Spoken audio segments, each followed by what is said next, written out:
சபரிமலை போக முடியவில்லையா?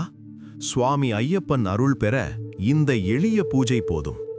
கார்த்திகை மாதம் தொடங்கியுள்ள நிலையில் ஐயப்ப பக்தர்கள் மாலை அணிந்து கடுமையான விரதம் கடைபிடித்து வருகின்றனர். 48 நாட்கள் கடும் விரதம் இருந்து இருமுடி கட்டி சபரிமலை சென்று ஐயப்பனை தரிசனம் செய்வதே பெரும் பாக்கியம் என்று சொல்லலாம். சபரிமலை சுவாமி ஐயப்பனை நினைத்தபோதெல்லாம் தரிசனம் செய்ய முடியாது. அவரை தரிசனம் செய்வதற்கென கடுமையான விதிமுறைகளும் நேரமும் உண்டு. இந்த இருமுடி வழிபாட்டை அனைவராலும் செய்ய முடியாது. சபரிமலை செல்ல முடியாத பக்தர்கள் ஐயப்பனை வீட்டிலிருந்தபடியே கார்த்திகை மாதத்தில் எளிதாக வழிபடலாம். இந்த வழிபாட்டை கார்த்திகை மாதத்தின் கடைசி நாளில் மேற்கொள்ள வேண்டும். இந்த வழிபாடு செய்வதற்கான காலம் காலை பிரம்ம முகூர்த்த வேளை ஆகும். இந்த வழிபாடு செய்வதற்கு ஐயப்பன் திருவுருவப் படம் தேவை.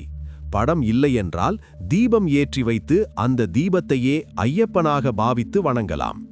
இந்த வழிபாட்டிற்கு 7 மண் அகல் விளக்குகள், வாழை இலை, பச்சரிசி, மஞ்சள் மற்றும் பூஜை பொருட்கள் தேவை. அகல் விளக்குகளில் பஞ்சுத்திரி போட்டு நெய் ஊற்றி தீபம் ஏற்ற தயாராக வைத்துக் கொள்ள வேண்டும். அடுத்து 3 சிறிய கிண்ணங்களை எடுத்துக்கொள்ள வேண்டும். அதில் ஒரு கிண்ணத்தில் நெய், மற்றொரு கிண்ணத்தில் 3 பழங்களை வைக்க வேண்டும். அது அவரவருக்கு விருப்பமான எந்த பழங்களாக வேண்டுமானாலும் இருக்கலாம். இன்னொரு கிண்ணத்தில் நைவேத்தியமாக தேங்காய் சாதம் செய்து வைக்க வேண்டும். பூஜை அறையில் வாழை இலை போட்டு அதில் முழுவதுமாக பச்சரிசியை மஞ்சள் கலந்து பரப்ப வேண்டும். அதை சுற்றி நைவேத்தியத்தை வைக்க வேண்டும். அதன் பிறகு 7 அகல் விளக்கை பச்சரிசியை பார்த்தவாறு சுற்றி வைத்து ஏற்றி பூஜை செய்ய வேண்டும். சரண கோஷம் எழுப்பி சுவாமி ஐயப்பனுக்கு தீபதூப ஆராதனை காட்டி வணங்க வேண்டும். பூஜையின் போது சுவாமியே சரணமையப்பா என்ற சரண கோஷத்தை 108 முறை உச்சரிப்பது சிறந்தது.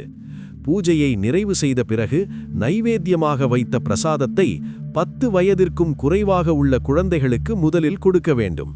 அதன் பிறகு வீட்டிலுள்ள அனைவரும் நைவேத்தியங்களை உண்ணலாம். ஐயப்பனை நினைத்து செய்யப்படும் இந்த எளிய வழிபாடு பக்தர்களின் வாழ்க்கையை மாற்றக்கூடிய அற்புத சக்தி வாய்ந்ததாக இருக்கும் என்பது நம்பிக்கை.